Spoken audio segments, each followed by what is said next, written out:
This is the Smart Poker Study Podcast for players who are always striving to be better today than they were yesterday. Through strategy discussions, Q&As, and Poker Pro interviews, we'll dive deep into everything related to poker tactics, study techniques, and the mental side of the game. All in an effort to improve your skills, maximize your profits, and to make you a lifelong successful player. This podcast is brought to you by SmartPokerStudy.com, and I'm your host, Sky Matsuhashi. Poker people, make sure you check out episode 33, where I dissected how to recognize when an opponent is likely making very predictable, aggressive plays, and give you ways to exploit them through skill number 8 in Ed Miller's book, The Course. Hey, poker people. Today is day 28 of my 30-day challenge to release a new podcast every day. We're down to the final 3. Man, it's exciting. Ooh, The Walking Dead report. The Valentine's Day mid-season premiere was frickin' amazing. Don't worry, no spoilers here. I'll speak in generalities for everyone. So much happened. It was crazy exciting the entire time. Rick was the man. Glenn does his thing. That whole problem with Negan's men and Daryl, Abraham, and Sasha, loved it. The Wolf and Denise, great stuff there as well. Carol is being Carol. Morgan's Morgan. And Michonne does what she does best. It was radical. I cannot wait until next week. My brother and I will discuss it fully in Wednesday's episode of The Walking Dead Bros, so if you want to, just check us out on iTunes. But enough of this Walking Dead talk. On to the show. It's a poker podcast after all. This is the 9th in a 10-episode series where I break down an important aspect within each chapter of Ed Miller's book called The Course. Today we'll cover skill number 9, playing deep. This is a very short but insightful chapter. Once again, no technical aspects discussed, but lots of talk about playing deep stacked and some considerations for buying in short into deep stacked games.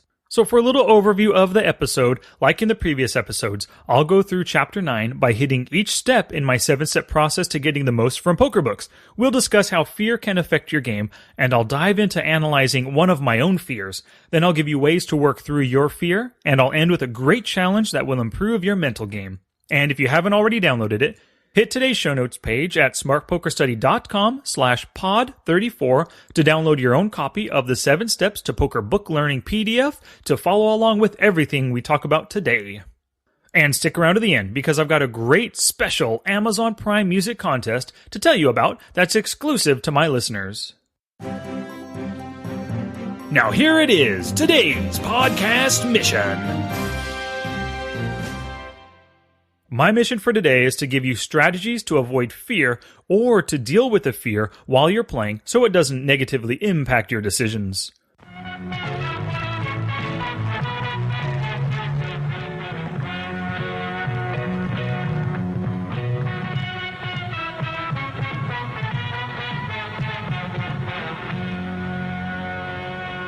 Alright, so I trust you've got the 7 Steps PDF open in front of you. Step number 1, of course, was to skim, and as I look through the chapter right here in my hands, I see the title is, of course, skill number 9, playing deep.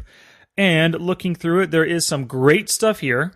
Like I mentioned before, no strategy, but some considerations for when you're playing deep, or when you're up against a table of deep-stacked opponents. Looks like Ed Miller considers playing deep to be about 300 BBs or more.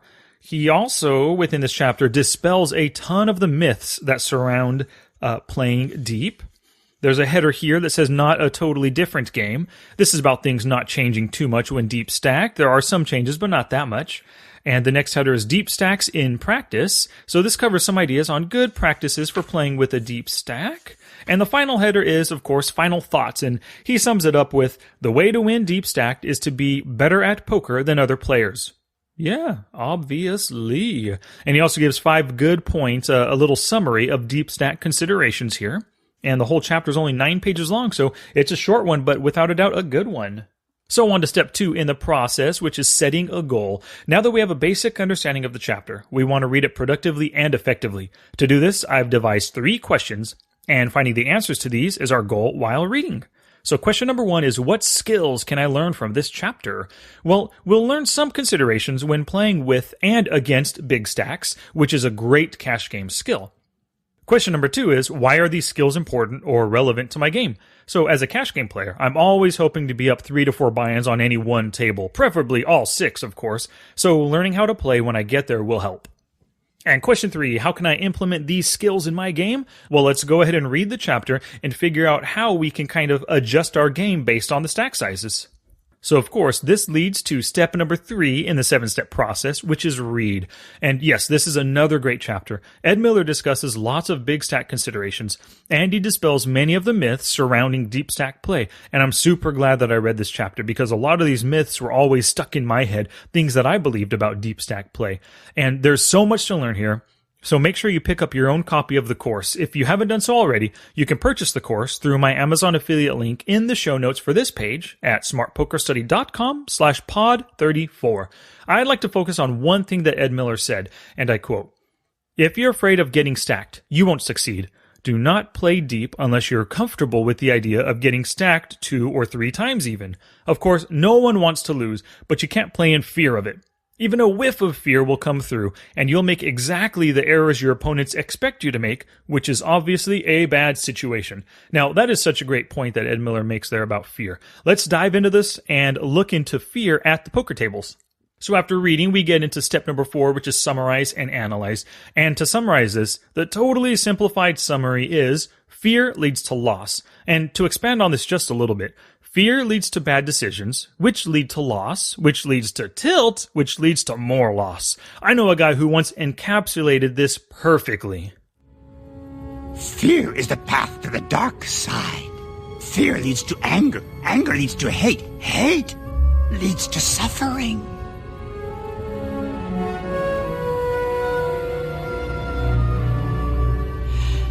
I sense much fear in you. Spot on, Yoda. Spot on. All right, so after summarizing, we get to analyze. So why does fear lead to loss? And before we answer this, I want you to think about your own play. I'm sure you've encountered spots where fear of loss, fear of looking stupid, fear of making a mistake, or fear of losing a tournament or just losing your buy-in stopped you from making plays you knew were positive EV. And for those who don't know, EV is expected value, so every decision we make could be either positive EV or negative EV. Positive EV means we can expect to profit from this decision in the long run, or negative EV means we can expect to lose with this decision in the long run. One spot where fear has definitely led me astray many times is when I'm on the bubble in a tourney with less than 15 BBs. A lag, or loose aggressive player, oftentimes a big stack, opens from the hijack, the cutoff, or the button, one of the basic steal positions, and I look down to see ace rag offsuit, like ace 4 offsuit. I know that my ace blocker, along with my 3-bet shove, will get him to fold most of the time, and I'll just add his bet, the blinds, and the antes to my stack, thereby allowing me a better chance of making it into the money. But then I start thinking about the fact that I'm so close to the money, that this guy might fold, but anyone else yet to act might wake up with a big hand and KO me from the tournament.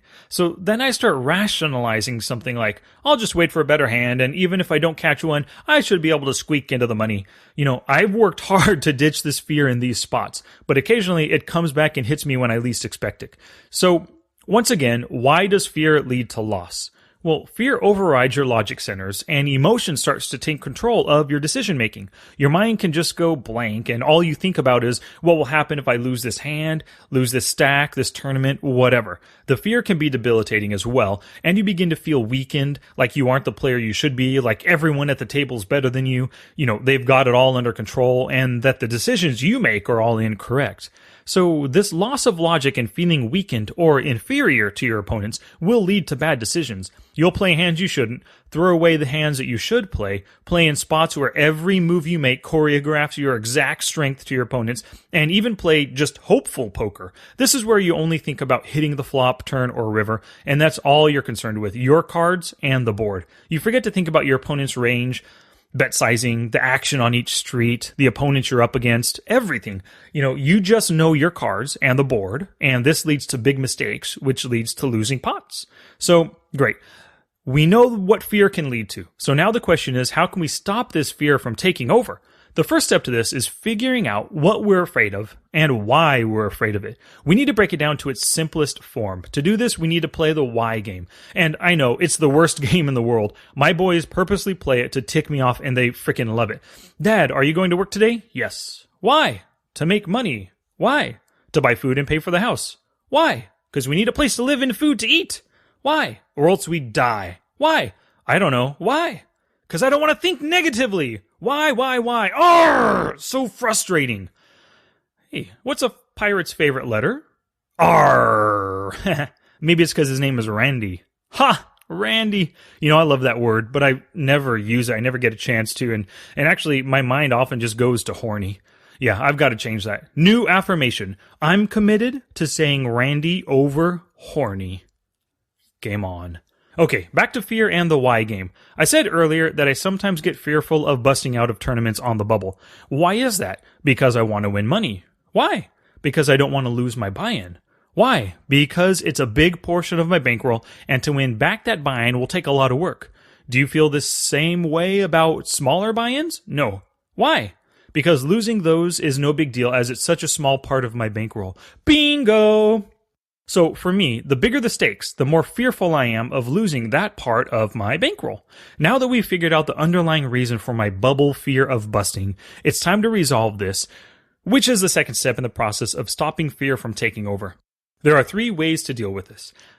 You can either make a change, dive right in at lower stakes, or fight through the fear.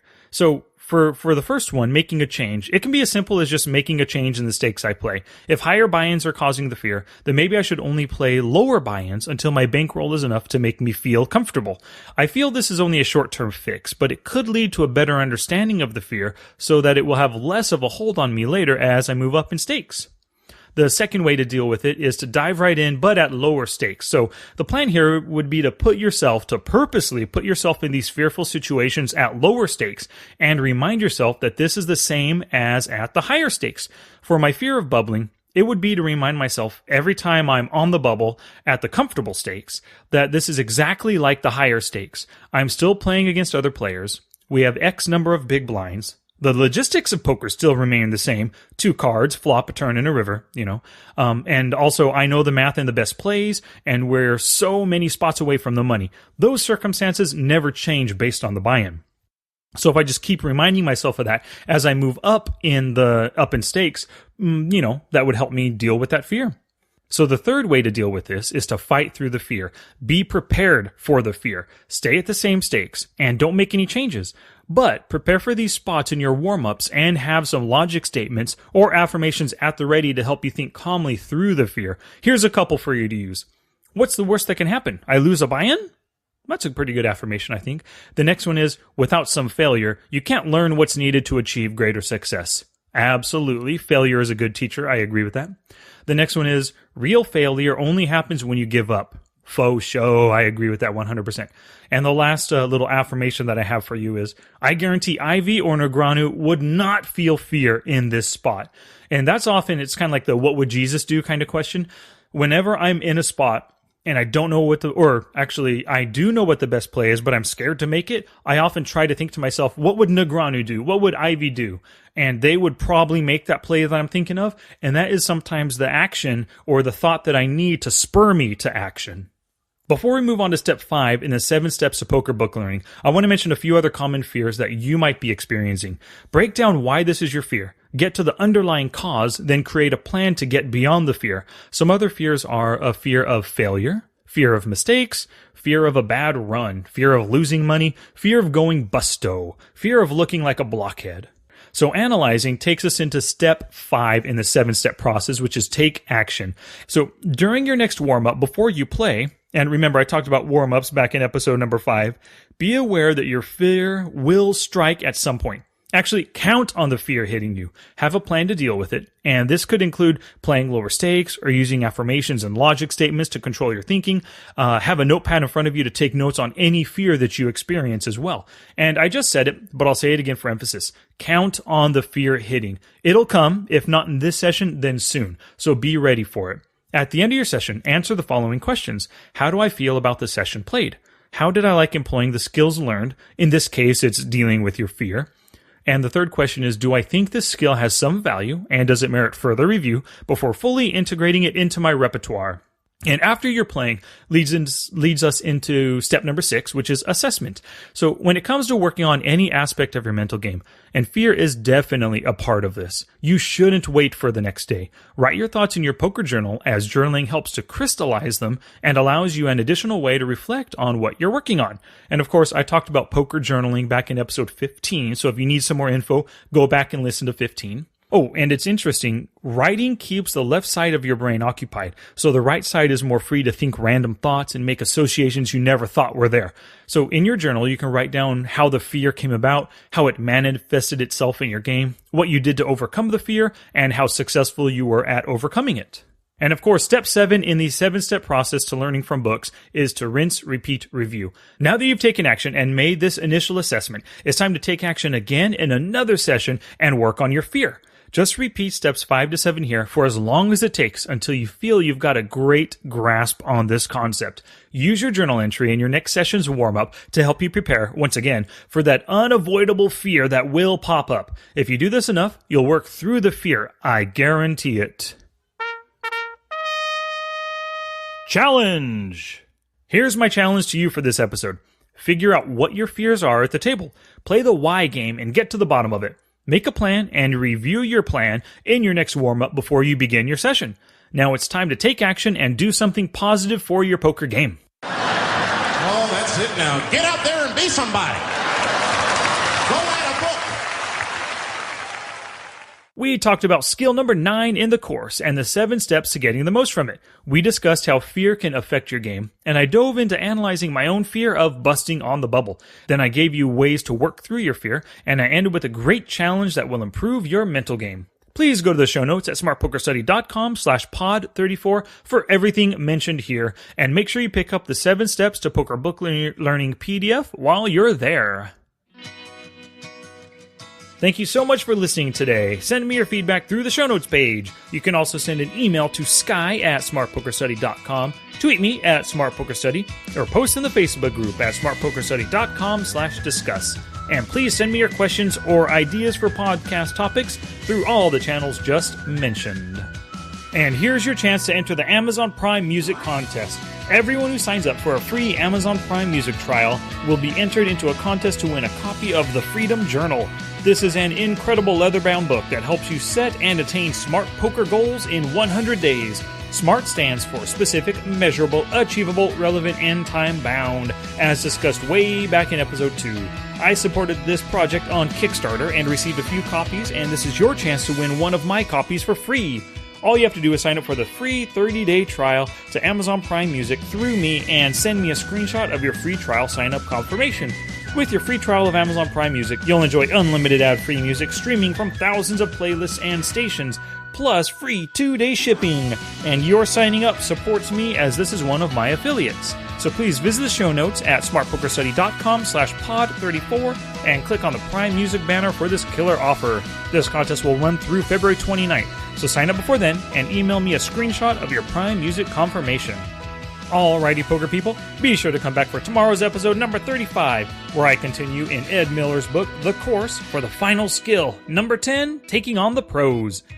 Word of mouth is the best advertising, and a recommendation from you to your friends would be most appreciated. If you enjoyed our time together and learned a little something, please share it with your randy roommate. Yes, nailed it. Until next time, study smart, play much, and make your next session the best one yet. I wanna